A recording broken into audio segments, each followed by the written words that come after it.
Today on Landbeat, we're going to talk about usable space and the importance of disturbance.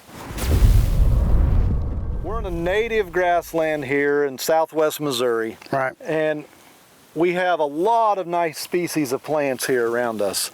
This is a very diverse prairie. Yeah. But we don't have a recent disturbance here. So for some species, like the bobwhite quail, this isn't very usable right now. No. And we've talked previously about bobwhite needing a diversity of species, plant species height and density, but also composition, but also bare ground. And we've talked about the importance of having a lot of forbs and that grass being a small component of bobwhite management. You can see here that if we were managing for bobwhites here in this grassland, there's just way too much grass. There is very little bare ground. A quail could nest here. She can nest about anywhere, but there's very little bare ground for the chicks. There's very little forb expression here, and that's because disturbance.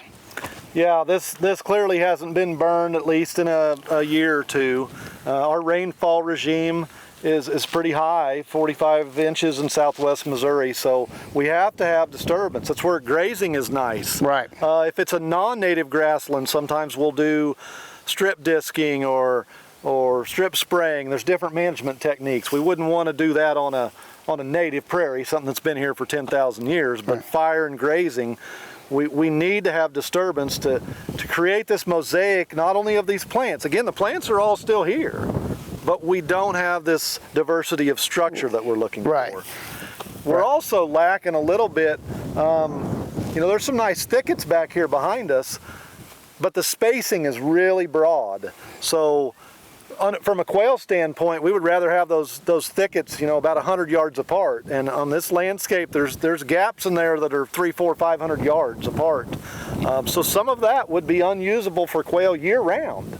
They're just not going to use certain portions of this prairie. Yeah, and there's a lot of wildlife species. Most of the wildlife species that we're interested in terms of hunting, but also non-game bird species that are in critical decline, a whole host of species that need disturbance. Disturbance on these grassland landscapes is critical.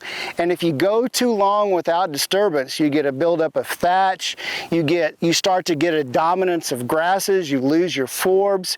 So disturbance is really critical, not only to create the usable space that we talked about, or the bare ground, the forbs, but to also create that vegetative structure difference. And that's really important. Some tall plants, some short plants, plants that are spaced further apart. You can see here, this is a pretty heterogeneous landscape, really dominated by grasses. And from a quail standpoint, from a lot of grassland wildlife standpoint, this is really unusable. Now there's a small subset that can use this. So it's good to have some of this on the landscape at times, right? But to have it all as this type in this type of disturbance regime is probably too infrequent for most wildlife species. Yeah, we would prescribe, breaking this into several units and burning several units across this landscape to create this more diversity. We could have some units that look like this, and Henslow sparrows, for example, would thrive in them. But we want to have some other units that are way more open and more usable for other species. Yeah, also throw some cattle in here, get some disturbance that way, get some trails. You can notice there's a lack of insects as we move around. That's a function of few forbs. And so disturbance is super critical for usable space. You can have all the components that a bobwhite or a white-tailed deer or a wild turkey need, but without that critical disturbance, you're really missing a huge part of the game. And it's important. People have to plan ahead. Yep. You have to be intentional about those disturbances. You have to plan ahead to know, I'm going to burn these units, so you have fire lanes in place.